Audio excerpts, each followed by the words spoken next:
I should introduce you to one of the keystone species of the Drifting Amalgam series. It's time for Aaron Does It Wrong in support of Casey Hudson and WorldWorkings.com. As you can see, there are certain joints where my Play-Doh filter has come off, and the feet never fit plumb either, so I'll take the limbs off and try to make them look smoother. I'll start by taking the legs apart, but I'll need to cut these joints down so that the position of the feet is more accurate. I'll remove a bit of this material here. The lower leg will fit better on the knee. I didn't think I would remove both legs, so I took the arms apart next. And this came apart really easily because it's mostly Play-Doh and wood glue, though I occasionally have to use my hobby knife. But then I realized I need to trim the other leg, so it comes off. I need to trim down the torso in order for the other leg to fit correctly. With the legs reattached, I can start to cut off the large and even bumps from the mismatched dinosaur toys so that this character has a more natural look.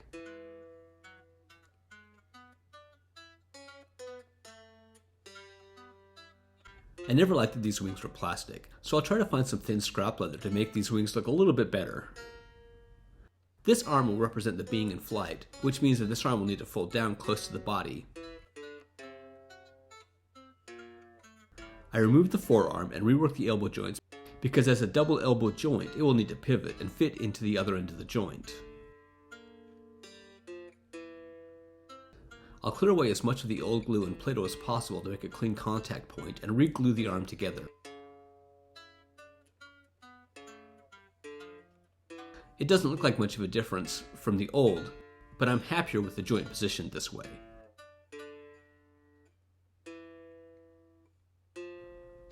The second arm will, of course, fold against the body, but I'll need to glue the fingers to the palm so that I can reattach the arm in its flight configuration. Then I can work on the other arm that illustrates non-flight, cleaning the joints for better contact points. In non-flight configuration, the wing will be folded behind the upper arm with the wingers folded together. Now I can attach the double thumbs. Tadara have double thumbs because they roost upside down. By having double thumbs, they can manipulate tools no matter the orientation. By attaching the clay with superglue, the clay stays on the model and I can shape it as I need. This tool will give the thumbs a bit of texture.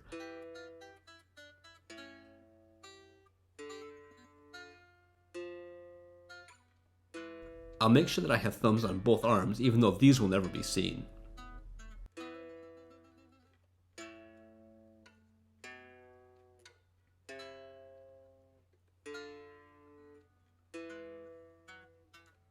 When I clean up the other side of the shoulder, I can reattach the other arm in non-flight orientation. I then realized that I need to trim down the waist just to make it look a little more even. With that done, I can reattach the non-flight wing, but remember, I will need to unspread this wing later. Now it's just a matter of cleaning the old parts that aren't flush. For the original build, I used some scrap plastic for the neck, but it stuck out a little more than I like, so now I can trim it down to make the neck look smoother. Now I can start on the sculpting of the joints.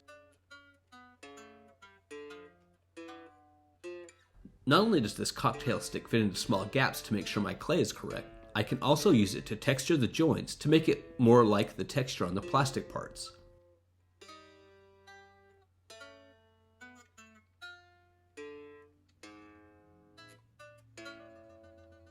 The neck will be filled in the same way and also textured with a cocktail stick.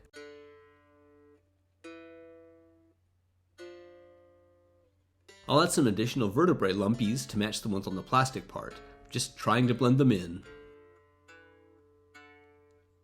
With the gray primer coat, I'll start with a brown base coat, but I want this species to still fit in with the red light spectrum, so I'll use a sponge to add some purple, then I'll dry brush progressively lighter shades of pink.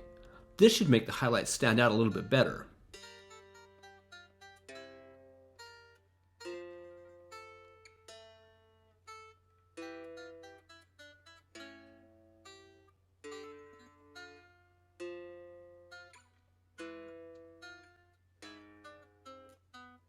I'll make sure to highlight my arms and wingers as well. And these are the sensory organs that all Tadara Bray have to sense the world around them. I'll paint the eyes white, though would these be white under a red sun? Xenobiologists, please chime in. The dorsal side gets one darker highlight, and I'll paint the teeth white.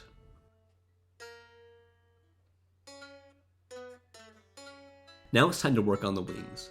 This is just some cheap leather from a cheap satchel, which is also the strap on the 4-string guitar. You can see some of the patterns that I've traced for the wings. I'll fine-tune the shape as I fit them between the wingers.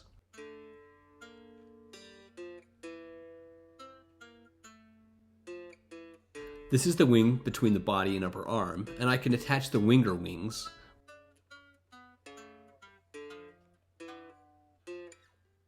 With them installed on both wings, this is how I'm going to fold the non-flight wings together. I'll cut these joints and fold the wings. The leather is too thick for them to fold right, but I think this is a better illustration than before.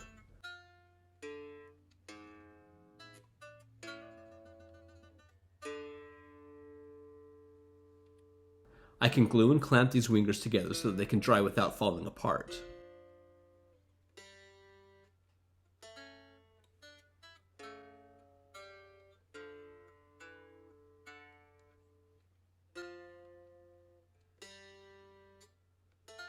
I'll reattach this joint cap on what is to date the best representation of how these wings fold together for non-flight activities. Here's the torso wing for the non-flight side, just for consistency's sake.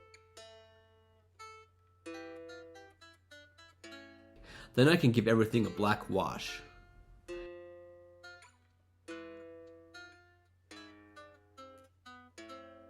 And with that, I can present a second to Darabre. While this one doesn't have a name, he enjoys using found objects to create unnecessary models. He also builds musical instruments that would be cheaper to buy and continually takes them apart in the process of trying to create the perfect instrument. He also likes tacos. Thank you for watching, and please support Casey on her Patreon or at worldworkings.com. This has been Aaron Does It Wrong.